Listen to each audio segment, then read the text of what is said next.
Thank you, Mark. And hoping everyone can hear me okay. There's not too much background noise.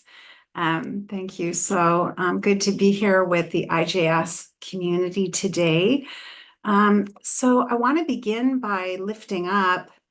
Mark mentioned earlier the Shofar Project, IJS's incredible framework for us to prepare to enter the holidays. And Mark actually wrote the Kavanah, the intent, the beautiful teaching for this week. Thank you to Harry for putting that in. So I'm not going to walk through that, but I was definitely inspired by that, Mark. And when I sought to prepare my thoughts and teaching for today, that was where I turned to, is this idea of attuning to the shofar as an invitation to compassion. And so, again, not going too far from that, I found myself wading back in with joy into the beautiful texts that IJS taught me, Mark taught me, Jonathan Leider taught me when I participated in the clergy leadership program a number of years ago. And this text was inside of me, and it was bubbling up, and I wanted to share it today. So again, I thank IJS for teaching this text to me first, and now I get to share it with you.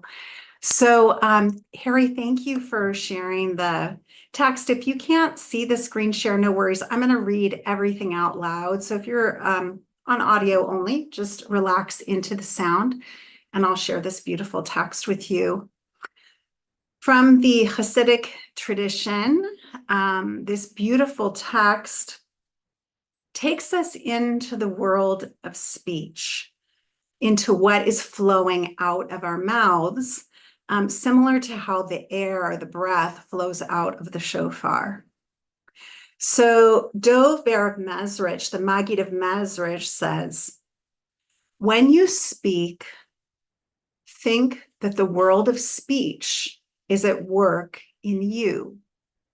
For without that presence, you would not be able to speak at all. And I did include the Hebrew on the spreadsheet, on the source sheet, if people want to take a look at that. But one of the things that he directs us to in this particular thought are the words that we say before our standing prayer that invites us in to the divine presence 3 times a day. When we say Adonai Sefetai Tiftach, it's the prayer before the prayer. I'm about to open my mouth.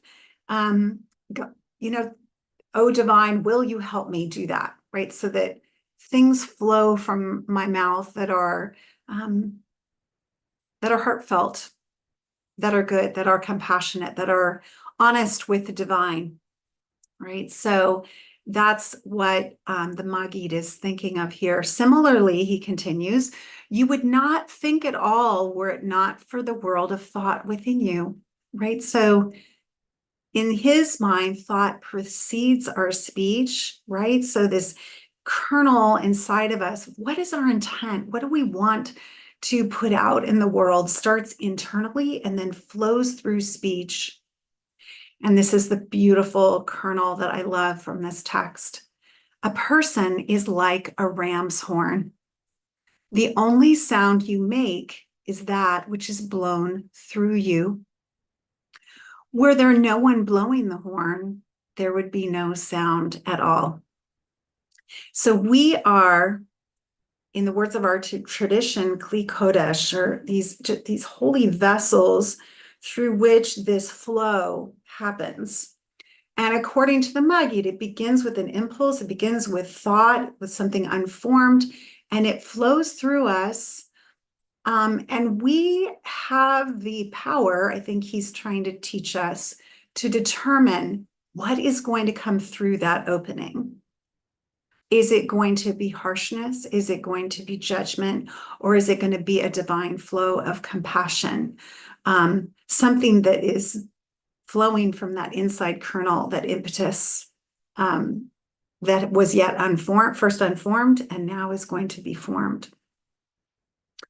So I'm thinking a lot this week about the areas in my life where, in my heart, where I am softening. Where are the places where I'm experiencing a sense of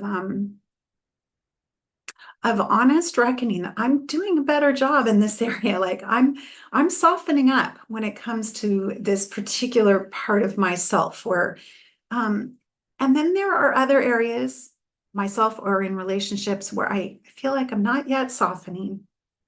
I'm not yet letting as much compassion flow through my shofar as I could. And I kind of made a little list in front of me as I was preparing for this today. The areas in which I am having compassion for myself and things are going well with that. I'm growing. And areas where, you know what, could I increase that flow a little bit? Could I let that be more present in my life and in those relationships? I also want to thank my colleague, Rabbi Margie Jacobs, who introduced this poem to me, this excerpt from Amanda Gorman's poem, Compass. And Margie was one of the people who originally linked this to this rich idea of the shofar and compassion. So I share this with you now, this excerpt. Lost as we feel, there is no better compass than compassion. We find ourselves not by being the most seen, but the most seeing. We watch a toddler freewheel through the warm grass, not fleeing, just running the way rivers do, for it is their unfettered nature. We smile, our whole face cleared by that single dazzling thing. How could we not be altered? I love that at the end of this poem, she doesn't put a question mark, but she puts a period. Right? It's not a really, how could we not be altered?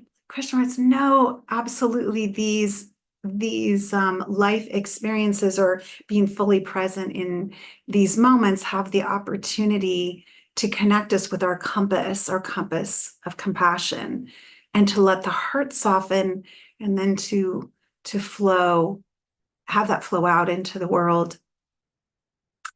I'm particularly struck by this because, as Mark knows, blowing shofar is not one of my strong suits. I am not going to be blowing shofar today. But I feel like this practice today is a preparation. It's a kind of a softening and fertilizing the heart a bit to receive the shofar blast at the end of our sit, as it is with every day in the month of Elul, when we're here together in community, apart from Shabbat. But this is a period of preparation. It's a softening for even more softening. So with this, I invite you to take your seat, or if you're lying down or standing up or wherever you can feel the most access to that softening of the heart space, to the opening that is possible. We're going to sit together for the next 15 minutes or so, and then I'll bring us back together with a nigun, a wordless melody, and we'll conclude our sit as we always do with the Kaddish, being present, opening our soft hearts for those in need.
So much, Susan. It's always for beautiful teaching, for the gift of that extended silence and stillness together.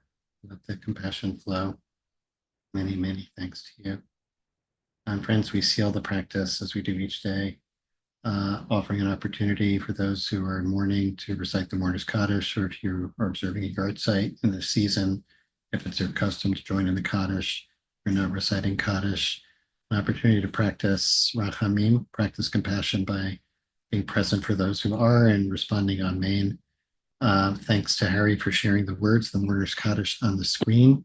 If you are reciting it, please join me by rising in body and in spirit, and you can unmute at this time. Yit Gadal, Yit Gadash, Shemei Rabbah, Rabbi. Ye'olah Divrach Ve'amlicha Malchutei, Yechon Ugyon Mechon Uchayei B'chol Israel, Ba'agala Ugzman Kariv, Amen. Amen. Shemei Shmei Rabbah, Rabba Me'olam Mevorach, Me'olam, Me'olam Me'omaya. Yivarach Yishtabach, V'yitpar Yitbar, V'yitamam Yitfam, Yitnase, V'yitnaseh, Yitadar, Yitale, Yitar Yishmet, V'yitaleh Amberhu, V'yitbar Shemei Elam Devacha, Inkol Birchata, B'Shirat Elam Rata, Mikol Be'amata, Birchata Javiran, Be'ama, V'Tachata, Be'aru, Amen. U'shpachata V'nechamata, Yehesh Lama, Ba'aviran Shmaya, Ba'alma Kam, V'yiru, Amen. Alenu, Be'alko, Yehi Yisrael, Shlama Be'aru, Rabba Amen. Lo Shama, Osai Osayi Shalom, Aleinu Be'alma, Kuya, Be'alkol Say Yisrael, Shalom, Alenu, Be'alko, Yisrael, Be'alko, Yeshve, Oseh Shalom Limamah, Hu Yaseh Shalom Aleinu V'Yalkol Yisrael, Yalkol Yoshvei Tevel, V'Yimru, Amen. Friends, thanks for joining us today. I'm going to sound the shofar as we have each morning, each day of Elul.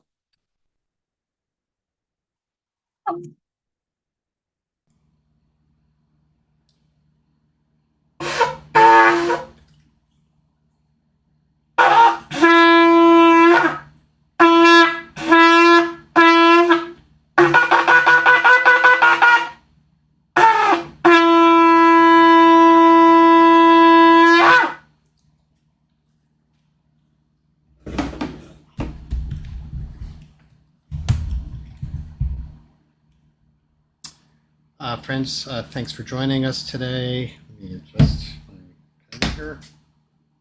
A lot of moving pieces today. For those who are leaving us now, I want to just let you know that next week we're going to be led all week in a series of daily sits led by Rabbi Laura Bellows of Dayenu, the Jewish call for climate action. It's going to focus each day on a learning and a practice from Dayenu's spiritual adaptation work. So we're really looking forward to that. It's going to be a special week on the daily set next week, co-sponsored by Dayenu and led by Rabbi Laura Bellows. So looking forward to that. Just wanted to let people know. I don't think we've announced that enough. Please spread the word. Anybody who might be interested in that as well. Of course, thanks to our teacher today, Rabbi Susan Leider, and to Harry Gilboa for holding our space, to each of you for being here and showing up. If you're leaving now, we hope you'll join us tomorrow. On Friday, of course, it's always lovely to sit into Shabbat together. And Zach Newman of Hamakom will lead us to do so tomorrow at our usual 12:30 Eastern time. And if you're staying on, as I hope you can, you're welcome to continue just to sit with us and turn off the sound on your device or computer, or join us for conversation with Rabbi Susan Leider. And if you have a question you'd like to pose, please put it in the chat and write question in caps before it. Keep an eye out for that. Or feel free to just to share reflections on today's teaching. Susan, thank you so much. I thought I just love that text, which I'm gonna bring it up so we could look at it together in a moment. And I feel like I want to lift up, something you said that I think for me is very powerful, and maybe powerful for others as well, maybe for you. You use the phrase Kli Kodesh, which means holy vessel, or vessel of holiness. And there are a number of different terms in our tradition for this, I think, about how we understand ourselves and our existence. That reading, that text basically is kind of a reminder to understand ourselves as a shofar, that something beyond ourselves is finding expression through us in some way, and that we're trying to align ourselves with that, align our will with that will, as it were. Like I'm thinking of Moses, who's referred to as an Eved Ne'eman, as a faithful servant, that we're meant to be avadim or avadot, meant to be, basically, we're here to serve, and our role in the scheme of creation is to be servants, or to be Klei Kodesh, to be sacred instruments, and to not to lose our sense of self, but to have our sense of self be this vehicle, this vessel through which something greater than ourselves can flow. So I just wanted to lift that up, because I think for me, sometimes when I'm sitting in this practice, whether it's on the daily sit or otherwise, occasionally I touch into that and I say, oh yeah, that's why I'm doing this. So I just wanted to thank you for lifting that up. And in this case, to think about that, I'm a vessel for compassion. It's not that it's my compassion. Compassion is flowing through me, which is different. Now, like, how can I be more compassionate? It's like, it's just a change in the frame of reference, say, to let compassion flow through me more easily. So I don't know if that's more a comment than a question, but I just want to see if you No, it's want to respond to beautiful. that. And I was really conscious in this sit of what cuts off that flow. And I found for me that anxiety or like tightness in my throat is like one thing that can happen that affects that flow, right? That makes the vessel constrict in a way that I can bring awareness to, right? I'm not suggesting we can all change all of our physiology, but I found for me that once I brought awareness to that area and kind of thought, well, what's going through my mind right now that's making me feel that anxiety, that I could name that, and then I felt it release. I felt it kind of drop. It comes back, of course, because we're human, right? But that was actually a great insight today. It's like, oh yeah, anxiety kind of cuts off the Klei Kodesh. Yeah, And totally. Right. I mean, it's the constriction, right? It's really, it's a beautiful metaphor that when we're in a more expansive, more spacious mode, not constricted by fear, anxiety, tension, whatever, as we have been for most of this year, it's a lot easier for the compassion to flow through. But when we feel threatened, when we feel under the gun, etc., we tighten up.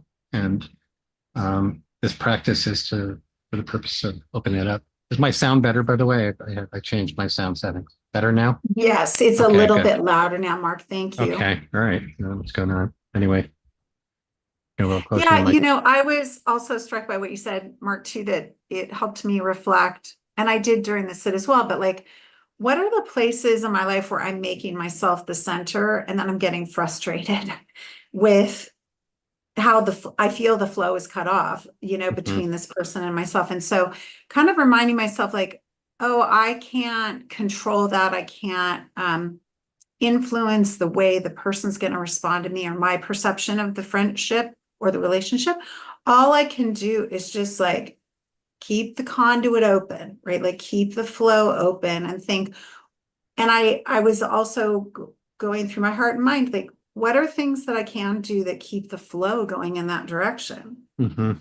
Just gratuitously. I have no idea what the person's response will be. And I actually, during the sit, two things came to me. Oh, I could do this or I could do this. It's just the flow. I don't know Yeah. how they'll receive it, but it might just be the thing that they're thinking, oh, Susan's being more compassionate and not judging me for this, that, or the other. Susan's just keeping the flow coming toward me, and I'm more receptive in this moment than I was yesterday. Mm. Well, also that word flow that you're using, I think is also very helpful, right? To think about Mhm. this is actual, there's a flow that we're regulating, whether, that we're keeping the valve open or closing the valve in some way, but the flow is always coming and it's our choices in the moment, whether to open the valve a little bit more or not. Spiritual plumbing, if you will. Uh, Love it. so Margaret, there's a question from Margaret. Margaret, I'm going to ask you because I missed the beginning of it. If you might reform it and put it in the chat, I will try to ask it, but I can't make it out. Um, uh, Mark, yeah. while Margaret is doing that, I did have a question for you that, I prepare the teaching and then all these Hey, other wait a things. minute. Wait a minute. I asked the questions here. Oh, no. Okay, go ahead. Well, no pressure, but I Okay, think no, it's fine. there's Thanks. a beautiful teaching that takes the word livracha, which means to a blessing or for a blessing, and breaks it down into lev recha, lev rech, a Uh-huh. soft Soft heart. heart. And I couldn't, I thought that occurred to me this morning. I didn't have a chance Hmm. to dig into that and find the source on that, but Well, I'll it have was to both definitely, ask Jonathan Slater for that because he is ah.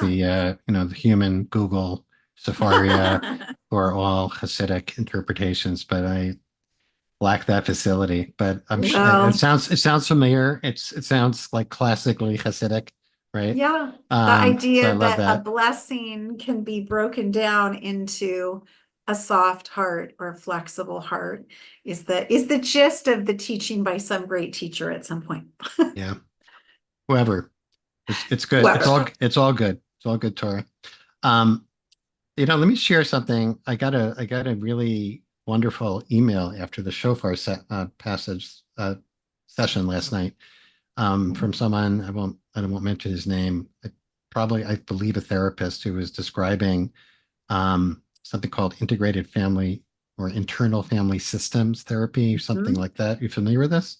I am It- indeed. okay, so he was relating the practice. Just want to bring it in because I was so taken by it. He was talking about the practice of noticing the voice of judgment in oneself, the inner critic, right, as as an internal character, internal family member, and the voice of compassion also as another family member, and basically turning towards that critical voice, the voice of judgment, and inquiring with curiosity and with a lot of compassion. How are you serving me? How are you trying to protect me? What are you trying to save me from? And it was just like such a beautiful, and basically kind of peeling away the layers to say like, yes, the inner critic is not our enemy. It's there to serve us, as our friend. But it can overfunction, and then it could sometimes actually wind up hurting us in the effort to protect us. So I wanted to throw that out because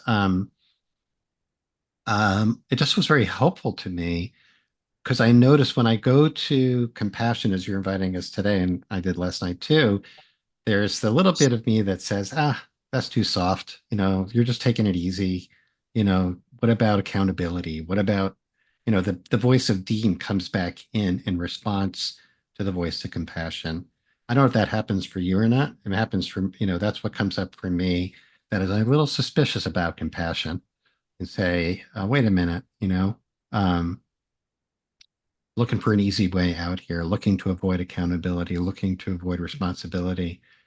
Does that ring for you Yeah, too? and also I think that is it too internal, right? So think about this sit today, all the things that you talked about, Mark, that I talked about, and all the things we didn't talk about, right? Hmm. And that sense of like the world's on fire. So why are people sitting talking about softness, internal softness, and Yeah. spiritual plumbing, right? So I Right. think that's a voice of critique that I Hmm. also here.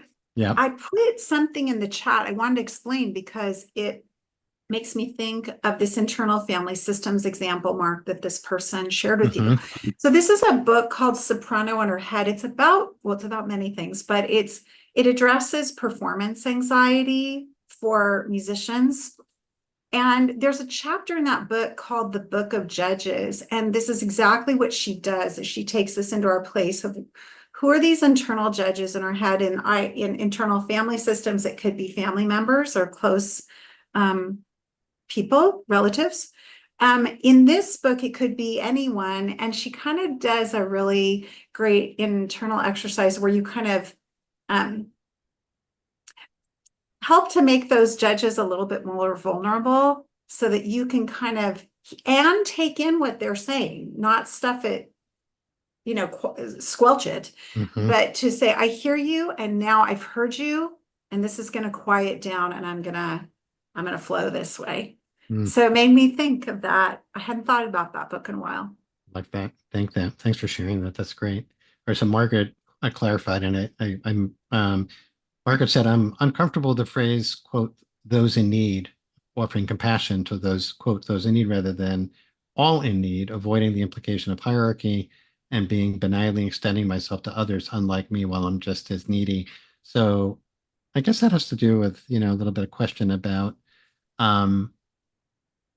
it's an interesting question about when we are extending compassion to others who we think we perceive are in need of it, and kind of erasing that distinction that there are some in need and some aren't in need, and that actually, of course, we all are in need of compassion. So maybe that just goes without saying, anything you want to comment on that? Well, it's a very interesting point, Margaret. Thank you for sharing it. And I guess one of the things that I try to be aware of is when there's asymmetry in an approach to someone. So, Rabbi Mike Urim has written a lot about this, a very impactful way. Like we'll say thank you for joining us. And we think that's like a nice thing to say. And people are like, well, that already implies there's a we and an us, right? And I'm outside of this. Oh, and right. And so it's a very interesting idea. Do we create asymmetry? And I'm going to determine you're in need, and then I'm going to come help you instead of, I actually don't know where you are, and I'm going to make myself, again, the divine flow, let the divine flow go out, not really direct it as much, and then see what happens, see how someone picks that up and moves it in the direction of what they want to do with it in that moment. Yeah. We're at time. I'm just going to throw in and put a exclamation point on that. Rabbi David Jaffe points out that true chesed, practice of loving kindness or loving connection, only happens when that chesed is determined by the recipient of the chesed, not by the person who's giving it, and that to really be helpful or express that towards others, one needs to inquire, what do you actually need, and respect what that person needs rather than say, I know what you need, which is in keeping with what you just said. So let's wrap up here. Invite people to join us tomorrow to sit into Shabbat with Zach Newman. Well, I want to thank us for joining us.